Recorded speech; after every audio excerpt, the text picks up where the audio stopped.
नमस्कार दोस्तों, आज की कहानी का शीर्षक है दुर्भाग्य का फल। गंगा नदी गोमुख से निकलकर उत्तरांचल में कुछ दूर तक जाह्नवी के नाम से भी जानी जाती है। उसी जाह्नवी नदी के किनारे एक महर्षि का गुरुकुल था, जहां धर्म और अस्त्र शस्त्र चलाने की शिक्षा दी जाती थी। वहां अनेक शिष्य आते। गुरुकुल में कड़ा अनुशासन था। गुरु की आज्ञा का पालन करना और आपस में मित्रता का व्यवहार करना वहां का पहला नियम था। गुरुकुल में अपने बच्चों के भोजन के बाद माता पिता निश्चिंत हो जाते थे। उन्हें गुरु पर विश्वास था कि वे बच्चों को अच्छी शिक्षा और अच्छे संस्कार देंगे। उसी गुरुकुल में विभूति, दक्षेश, सुभाष और नवीन भी शिक्षा ग्रहण कर रहे थे। विभूति और दक्षेश बहुत बुद्धिमान थे। हर विद्या को सबसे पहले सीख लेते। बस एक ही कमी थी कि दोनों बहुत ईर्ष्यालु थे। किसी और की प्रशंसा न कर सकते थे और न ही सुन सकते थे। इसके विपरीत सुभाष और नवीन साधारण बुद्धि के थे, पर सबसे मित्रता का व्यवहार करते, सबके गुणों का सम्मान करते। सुभाष और नवीन ने अपने साथियों को समझाने का बहुत प्रयास किया, पर सब व्यर्थ। महर्षि को भी बहुत चिंता थी कि उन्हें कैसे सुधारा जाए। वे दोनों बालकों में अहंकार और ईर्ष्या की भावना को खत्म करना चाहते थे, पर उचित अवसर नहीं मिल रहा था। जाह्नवी नदी के दूसरे किनारे पर एक बस्ती थी। वहां एक जमींदार थे, जिनकी शिक्षा दीक्षा इसी गुरुकुल में हुई थी। उन्हीं दिनों वे गंगोत्री, यमुनोत्री, केदारनाथ और बद्रीनाथ, जिन्हें उत्तरांचल के 4 धाम कहा जाता है, की यात्रा करके लौटे। उन्होंने एक भोजन का आयोजन किया। जमींदार ने सबसे पहले गुरुकुल में संदेश भेजा। महर्षिवर, संदेश वाहक के साथ कृपया अपने 2 योग्य शिष्य भेज देवें। उन्हें भोजन कराने के बाद ही भोजन आरंभ होगा। साथ ही मैं उनकी योग्यता के लिए उन्हें सम्मानित भी करना चाहता हूँ।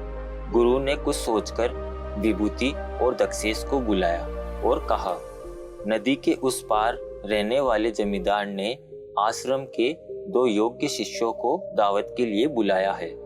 दावत के पश्चात वे उनकी योग्यता के लिए उन्हें सम्मानित करना चाहते हैं। गुरुकुल में तुम्हारी विद्या और बुद्धि को देखते हुए मैंने तुम दोनों को चुना है। आज ही वहां जाना है। क्या तुम जाओगे?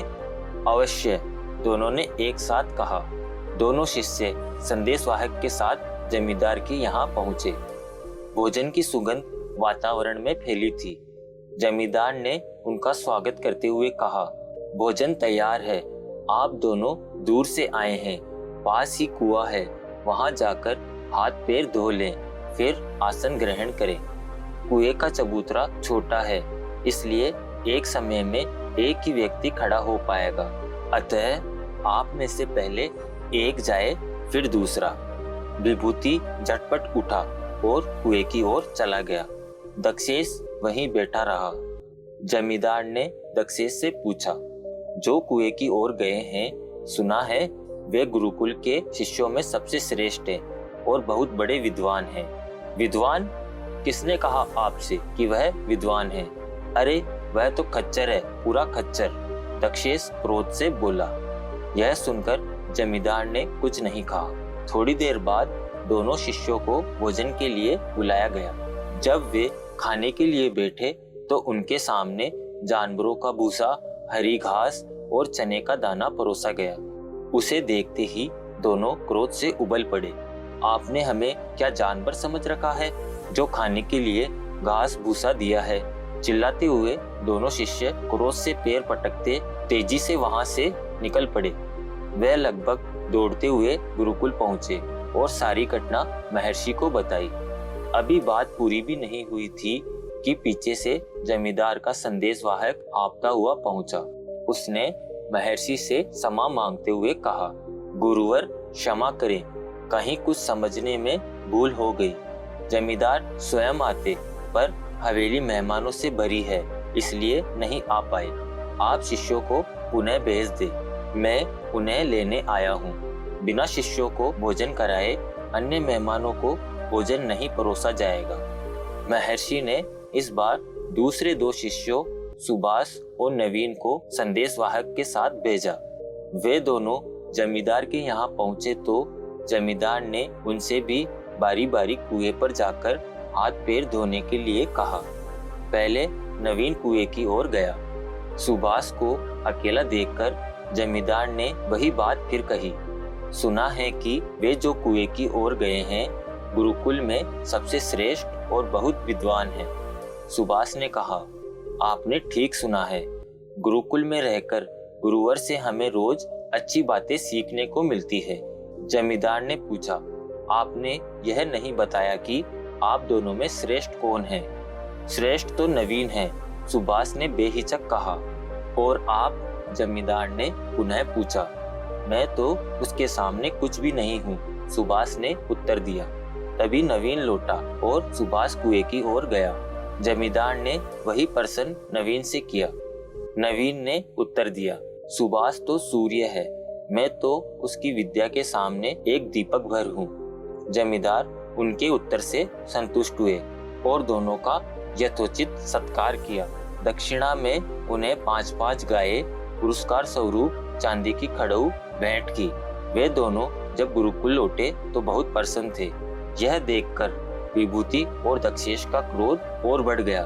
वे महर्षि के पास पहुंचे और कहा, हम दोनों आपके इन शिष्यों से अधिक बुद्धिमान हैं, फिर भी हम अपमानित हुए। आप सब जानकर भी चुप हैं और नवीन एवं सुभाष की प्रशंसा कर रहे हैं। गुरु महर्षि ने उत्तर दिया, यह तो जमींदार ही बता सकते हैं, तो आप चलकर उनसे पूछते क्यों नहीं? दक्षेश ने हट किया। महर्षि अनमने से चारों शिष्यों को साथ लेकर चल पड़े। जमींदार ने दौड़कर गुरु की अगवानी की और चारों शिष्यों को आसन दिया। महर्षि ने आने का कारण बताते हुए कहा, वत्स, आपने शिष्यों के साथ भेदभाव क्यों किया? दक्षेश और विभूति का कहना है कि उनका अपमान हुआ है। आपको इसका उचित कारण बताना ही होगा। जमींदार ने गंभीर स्वर में कहा, महर्षि, मैंने आपसे 2 सुयोग्य विद्वान भेजने का आग्रह किया था, पर आपने मेरे यहाँ बैल और खच्चर भेज दिए। जब मैंने आपके पहले भेजे हुए शिष्यों से प्रश्न पूछा तो उन्होंने एक दूसरे का यही परिचय दिया। अतः मैंने दोनों के लिए जानवरों वाले प्रिय भोजन परोसे। मुझसे कोई भूल हो गई हो तो मैं क्षमा चाहता हूँ। जमींदार की बात खत्म होने से पहले विभूति और दक्षेश का सिर शर्म से झुक गया। उन्हें अपनी भूल महसूस हुई। उन्होंने जमींदार से क्षमा मांगी। तब गुरु महर्षि ने कहा, अहंकार और ईर्ष्या के कारण तुम दोनों में प्रेम नहीं है, पारस्परिक सद्भाव नहीं है। इसी कारण तुम दोनों योग्य होकर भी अयोग्य सिद्ध हुए और सभा में अपमानित हुए। वहीं सुभाष और नवीन तुम दोनों की अपेक्षा कम योग्य हैं, पर वे विनम्र, शिष्ट और एक दूसरे के प्रति मित्रता का भाव रखते हैं। इसी कारण आज यहाँ सम्मानित हुए। सबकी भावना की कद्र करना, सबसे प्रेम करना और सबका सम्मान करना ही शिष्य को योग्य बनाता है। इसे सुनकर वहाँ उपस्थित लोगों ने गुरु की प्रशंसा की और गुरु को यह विश्वास हो गया कि अब उनके चारों शिष्य एक समान योग्य होकर घर लौटेंगे। आपको ये कहानी कैसी लगी? नीचे कमेंट करके हमें जरूर बताइएगा। अगर आपको ये कहानी पसंद आई हो तो अपने दोस्तों के साथ जरूर शेयर करें और ऐसी ही प्यारी कहानियाँ सुनने के लिए हमारे चैनल को सब्सक्राइब करें। धन्यवाद।